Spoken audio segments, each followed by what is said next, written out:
sins of, quote, religion in the Roman Catholic ideology are as follows: pride, gluttony, sloth, lust, anger, jealousy, and greed.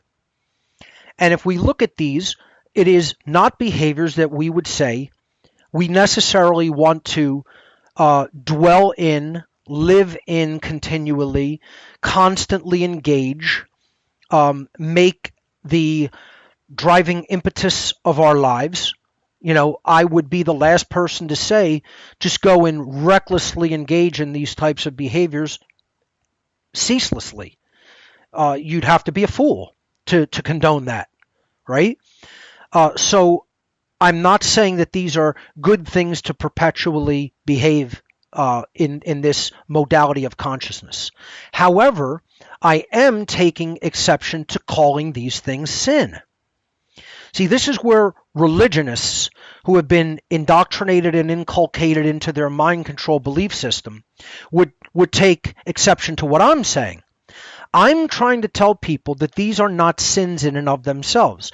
If we constantly lived in these modes of consciousness, they could be an impetus for us to begin conducting real sin. In and of themselves, they are not sin per se. And this is where the logic of the trivium has to come into play, you see. Because if we can't apply the logical transforms to understand that these are behaviors that are conducted upon the self, not others. The definition of a sin, again, a transgression against natural law, is an action that does initiate harm against another sentient being, meaning they can't be actions that we perform to ourselves. Okay? If we do it to ourselves, it can't be defined as a sin. It is a vice. That is the difference between a vice and a sin. And what Roman Catholic ideology in particular, and in general, most of the Christian religious tradition, what I call churchianity, it is not true esoteric Christianity, but churchianity, they give us these false definitions of sin. And in telling us that these are immoral behaviors in and of themselves, it leads to all kinds of confusion in the general population about morality. Then when someone like myself comes along and says, hey folks, morality is intimately and inextricably interconnected with human freedom, you get a bunch of people that go, here's another religious nutter. No, this isn't religion. This is a science defined by the trivium method to help people understand objective morality so that they create freedom instead of tyranny. That's what the understanding of natural law is, a science. In that sense, I'm a moral scientist. I'm not a religionist. I think religion is the root of our problems, and religious thinking needs to go away if we're going to evolve as a species. So please don't confuse what I'm saying with religion just because I'm talking about objective morality. Objective morality is a scientific understanding, not a religious belief. And we're going to prove this here. So let's look at these behaviors in turn. From a logical point of view, here we're applying the transforms of step 2 of the trivium process, logic. Okay, so let's look at each behavior in turn. Is pride a behavior we do to someone else? Once again, you wouldn't want to constantly dwell in the modality of counterproductive pride, like thinking that you're way better than you actually are and you're actually doing in the world, right? That's not going to motivate you to do any better.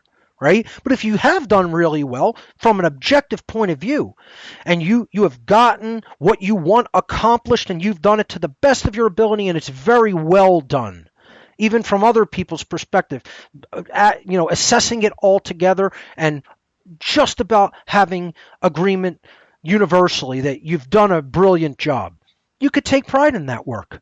Okay? It's something that is not necessarily the initiation of any harmful thing against another, right?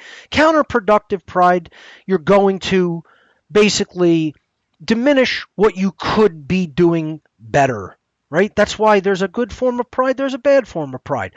But I don't think anybody disputes that this is an internal emotion that one feels toward oneself, right? We're just applying this simple logic. Is this done toward the self internally? Is it an emotion that exists purely internally within the self? Or is it an action, a behavior that you do outside of yourself toward someone else? I don't think anybody's going to say that pride itself is something that you do to someone else. It is an emotion. Pride is a noun. It's not a behavior. It's not a verb, right? So let's look at gluttony. Gluttony is overindulgence in food. That's self-indulgence. That's something you do to yourself that could be a vice. You could get sick. You could get heavy and overweight and out of shape and in bad health. All kinds of bad things can come out of gluttony. If I am gluttonous one day of the year, or maybe 2 or 3, it's not going to undermine my health necessarily, right? So it's like just engaging in that behavior is not doing something harmful to someone else. You could potentially, if it's overboard, do harm to the self, but your body is your property. As long as you're not forcing food down someone else's throat in too large of an amount when they're telling you they don't want that done to themselves, then it's not a harmful action against others. And we can continue down the line. Sloth, by definition, is inaction. It's the state of inaction. It's laziness. Okay. Now you could say, well, maybe not taking any action when someone's actually having violence conducted upon them, you're sort of complicit with the violence. That's a rare exception to the rule. Sloth just generally means you're lazy, you're in a state of inaction, you're not actively harming someone else. Lust, again, it's an internal emotion. The desire for sex, the desire to, perceive others in a sexual way too much, right? Lust is an internal emotion. It's not a behavior that you're doing to someone else. Rape, if you went overboard with lust and then said, I'm just going to rape somebody because, I feel like I have the right to engage in sexual activity with them without their consent. No, that's a crime. That's a transgression against natural law. Lust in and of itself, an internal emotion, not an outward behavior toward others, so it cannot be a transgression against others. Anger, again, an internal emotion. Different kinds of anger. Anger over trivialities and nonsensical things, just because you want to placate your emotions or rage against something that isn't even really truly important in the world, just from your own whims. That's counterproductive anger. Right? Righteous indignation about a matter of true justice in our world. That's a righteous form of anger that could compel someone to then take true, right action against injustices and iniquities in our world. So anger could be a positive thing. But again, I don't think anyone would argue it's not an act against others. It's an internal emotion. Jealousy, the same thing. Another internal emotion. I could be jealous of someone else's skill sets as a presenter and say, boy, I wish I had that ability. Boy, I wish I had that knowledge and know-how. Boy, I wish I could present like that and make slides like that. That's just an internal emotion. They might never even know that I'm jealous of them. And it could compel me to go and do good things, right? So bad jealousy is like you're worried about trivial things. You're just wanting what other people have just because they have it and you don't. And just physical possessions. And it's like then okay, if it leads to you going and saying I'm going to take something from someone else, well then that's theft. Then that's a transgression. But the internal emotion of jealousy itself is not a sin. It cannot be because it's not even an action. Jealousy is an emotion, it's not an action. See, this is where the confusion of emotion and action comes into play, and that plays such a big role in how our society doesn't understand true morality. And then greed, another form of self-indulgence like gluttony, right? But just with things and possessions. And again, that is a form of a behavior, but it's not an action that's taken against others. Okay, we have to understand if we are doing these behaviors to ourselves, they are vices. These are definitions of vices, of specific instances of vices, and there's many others. But vices themselves are not immoral acts against others. Okay, this is something, again, you wouldn't want to dwell in all the time. That might debauch and debase the self, but it's still not violence against others. It's not violating anyone else's natural rights. So let's look at the real 7 deadly sins, the heart of the entire presentation here. What does constitute violations of natural law and others' rights. Look at the qualitative difference in the words. The words pride, gluttony, sloth, lust, anger, jealousy, and greed compared to the real seven deadly sins. The false seven deadly sins don't even rate when it comes to the level of harm and evil that results from these types of behaviors. The real seven deadly sins, the real violations of natural law: murder, assault, rape, theft, trespass, coercion, and deception. I think anyone logically, even looking at the qualitative difference between the vices versus the real sins, if they're being honest with themselves, is going to realize there's zero comparison. These are the real deal when it comes to harm. And they all share one basic thing in common. So let's look at some of these from a logical perspective. We're going to look at what is the act of murder, just like we look, what is pride? What is taking pride in oneself? What is gluttony? What is sloth? What is lust? And on. So let's look at these in turn, right? A very logical procedure. This is the part of the trivium process we're engaging here is we're asking the question, who, what, and then eventually we come to how and why. Okay? We're looking at why these now are actual transgressions against others. Because something has to be done in order for a transgression against someone else to have taken place. Not thought, not felt, but acted upon. That's why sins are actions. Sins aren't thoughts, sins aren't emotions, sins are actions. And, quite frankly, I really shouldn't have to even explain this to people who say that they're people who are spiritual / even religious. People who want to take the laws of the Creator into the universe. This should be common sense, and that's the definition of conscience.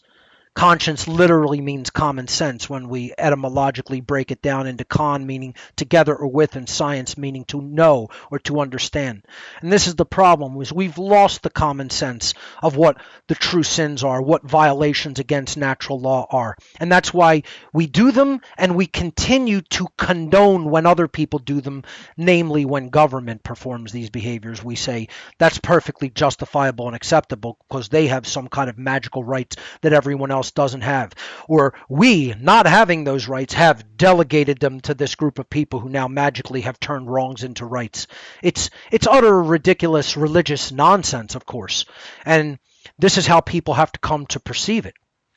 So let's look at these in turn from the logic perspective of the trivium.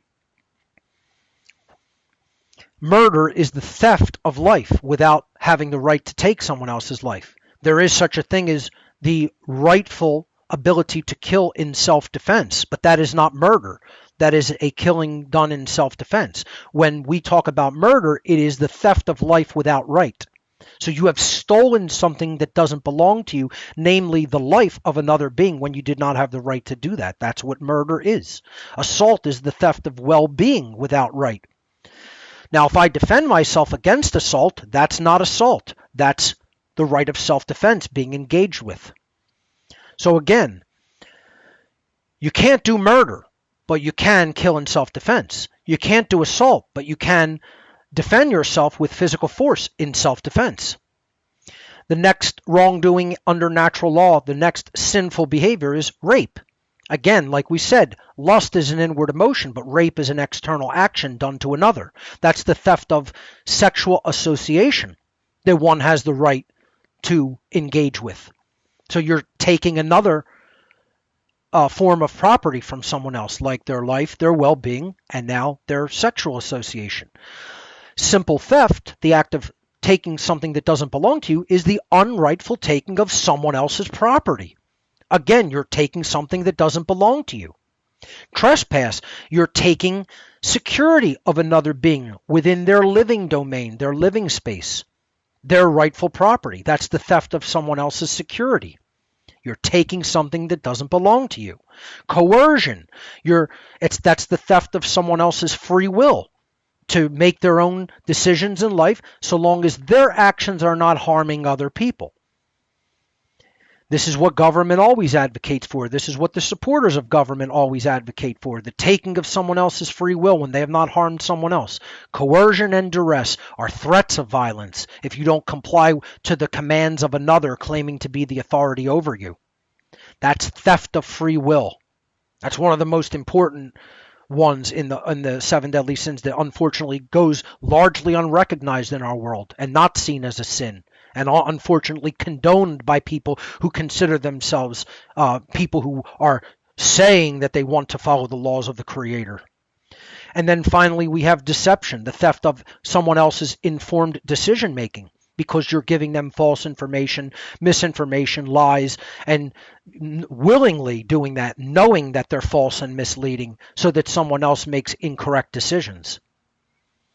And that is the commonality between all of the wrongdoings listed. From a logical perspective, they all share one common characteristic. You're taking something, by engaging in those behaviors, you are taking something that does not belong to you rightfully.